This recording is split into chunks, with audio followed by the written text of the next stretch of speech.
એની અંદર શિવલિંગ છે. ગુફા રહીને તમે ચાલીને આની અંદર જઈ શકો છો, પણ કેવું કે જ્યારે ઓટ હોય ને ત્યારે દરિયાનું પાણી છે એકદમ પાછળ જતું રહે અને તમે અહીંથી અંદર જઈને શિવલિંગના દર્શન કરી શકો.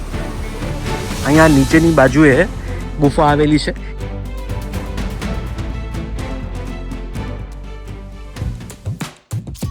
દોસ્તો, ભાવનગર જિલ્લાના મહુવા તાલુકામાં આવેલું એક નાનું એવું પંખીના માળા જેવું ગામ એટલે દયાળ. દોસ્તો, આ જગ્યા ઉપર રત્નેશ્વર મહાદેવનું ખૂબ જ પૌરાણિક મંદિર આવેલું છે અને આ જગ્યા ઉપર જ 150 ફૂટ ઊંડી ગુફામાં રત્નેશ્વર મહાદેવનું શિવલિંગ પણ જોવા મળે છે. તો દોસ્તો, ચાલો સાથે મળીને આપણે આ મહાદેવના દર્શન કરીએ. હર હર મહાદેવ. દોસ્તો, તમે જોઈ શકો છો કે આ રસ્તો કેવો છે. આવો ધાયરોનો તો કેવો રસ્તો આવશે. ઓનલી સિંગલ પટ્ટી છે ને જો બહુ વધારે વરસાદ હોય ને તો આ જગ્યા ઉપર આવવું ના જોઈએ, કેમ કે ખેતરોમાંથી બધી જગ્યાએથી પાણી આવી જાય ને તો કદાચ 4 વ્હીલ હોય ને તો એ પણ નીકળી ના શકે. રસ્તો તમે જોઈ શકો છો કેવો છે.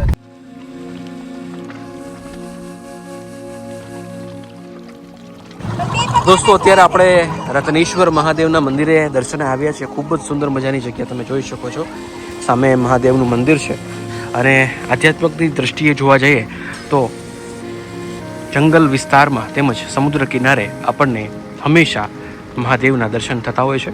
તો આવી સુંદર મજાની જગ્યા છે. થોડુંક આવવું મુશ્કેલ છે, પણ આ જગ્યા ઉપર તમે ભગવાન ભોળાનાથના દર્શન કરી શકો છો. ચાલો સાથે મળીને દર્શન કરીએ.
અત્યારે રત્નેશ્વર મહાદેવના આપણે ખૂબ સરસ મજાના દર્શન કર્યા છે. હવે ત્યાંથી ગાડી ચડાવીને ઉપરની બાજુએ આવ્યા છીએ લોકેશન જોવા માટે. તો જુઓ, કંઈક આ રીતનું લોકેશન આપણને જોવા મળે છે. ફરતી બાજુએ દરિયો અને ખૂબ જ સુંદર મજાનું લોકેશન આપણે જોઈ રહ્યા છીએ. આ જગ્યા ઉપર જે કંઈ પણ ફોટોગ્રાફ્સ ને બધી વસ્તુ પાડશો તમારી સૌ સાથે શેર કરશું.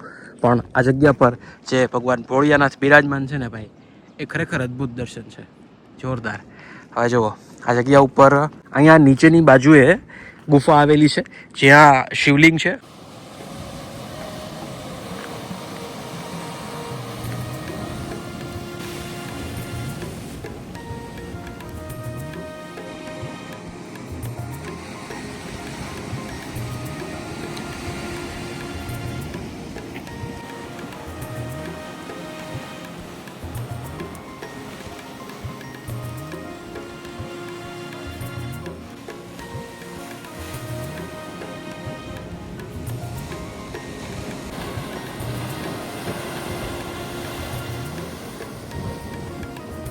હવે આપણે આગળ જોઈએ કે આપણને શું શું વસ્તુઓ જોવા મળે છે. દોસ્તો, આ જગ્યા ખરેખર અદ્ભુત છે. આની પહેલાં જ્યારે આપણે વીજળી બારું ગયા હતા ને ત્યારે સેમ આ પ્રકારની જગ્યા આપણને જોવા મળી હતી. એ પણ ખૂબ જ અદ્ભુત હતી અને સ્વયંભૂ શિવલિંગ જેને કહી શકાય એ રીતની આ જગ્યા પર છે. ઉપર જે મંદિરના દર્શન કર્યા ને એની નીચે ગુફા છે અને ગુફાની અંદર સ્વયંભૂ શિવલિંગ છે. બાકી તમે ઉપર આ જગ્યા ઉપર આવો છો તો આ રીતનો ઓરડો છે, ત્યાં કોઈ સાધુ મહાત્મા બેઠા હોય છે અને સામેની બાજુએ આ જગ્યા પર કોઈ નાનું એવું મંદિર બનાવેલું છે. જોઈએ આપણે કે કેમનું મંદિર છે. અને આપણે જે આવ્યા ને એ સામેના રોડ ઉપરથી આવ્યા છીએ. જો ત્યાં દેખાય છે ને એ રોડ ઉપરથી આપણે આવ્યા છીએ અને આ રીતની જગ્યા. અચ્છા, ઓકે, નાની એવી ડેરી છે પણ બંધ છે અત્યારે. મને એમ છે કે કોઈ મૂર્તિ પ્રતિષ્ઠા નહીં થઈ હોય, અત્યારે બની રહ્યું છે. અને લોકેશન જુઓ ભાઈ, સુપર્બ. કે તમે આ જગ્યા ઉપર આવો છો, મોજ મજા કરો છો, કોઈ ઇશ્યુ નથી. પણ દોસ્તારો, જે આ બધા તમે પ્લાસ્ટિક લાવો છો ને એ ખરેખર આ જગ્યાને ખૂબ જ નુકસાન કરે છે. તો પ્લીઝ મહેરબાની કરીને આ પ્લાસ્ટિક ના લાવો. જેથી કરીને આ બધી વસ્તુ ચોખ્ખી રહે સાહેબ. તમે જુઓ બધી જગ્યાએ થોડુંક પ્લાસ્ટિક વધારે દેખાવા મળ્યું છે આપણને. બધા પ્લાસ્ટિકના કાગળિયા અહીંયા સુધી લોકો અહીંયા બેસીને ખાય છે, પણ ભેગા લેતા જાવ ને યાર. જ્યાં કચરા પેટી છે ત્યાં તમારે નાખી દેવાનું. જો કેટલી સરસ જગ્યા છે. વાહ,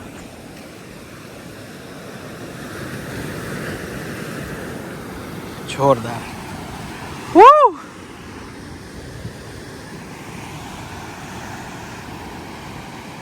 હર હર મહાદેવ, જય શંભુ, જય ત્રિપુરારી, હર હર મહાદેવ.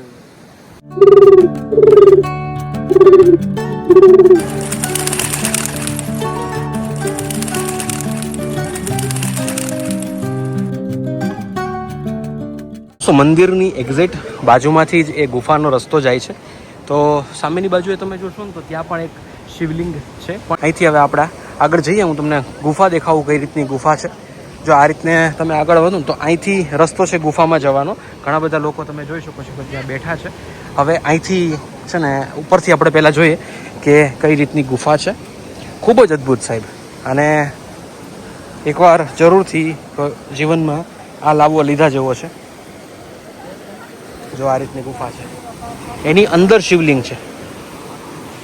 જો આ ગુફા રહીને તમે ચાલીને આની અંદર જઈ શકો છો. પણ કેવું કે જ્યારે ઓટ હોય ને ત્યારે દરિયાનું પાણી છે એકદમ પાછળ જતું રહે અને તમે અહીંથી અંદર જઈને શિવલિંગના દર્શન કરી શકો.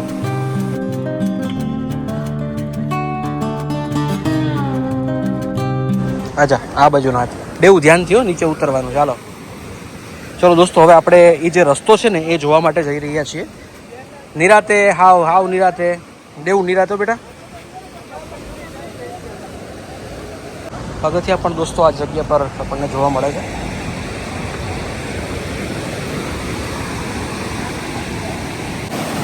દોસ્તો અત્યારે આપણે આ ગુફાના રસ્તા ઉપર છીએ. કઈ રીતની આ ગુફા છે અને કેવો રસ્તો છે.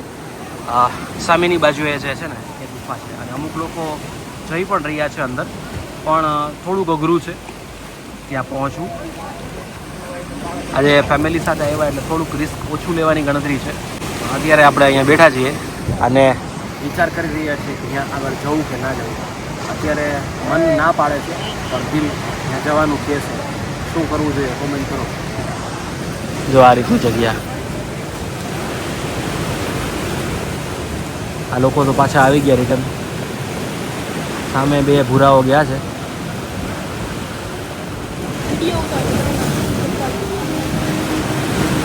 હવે આવી શકતા નથી.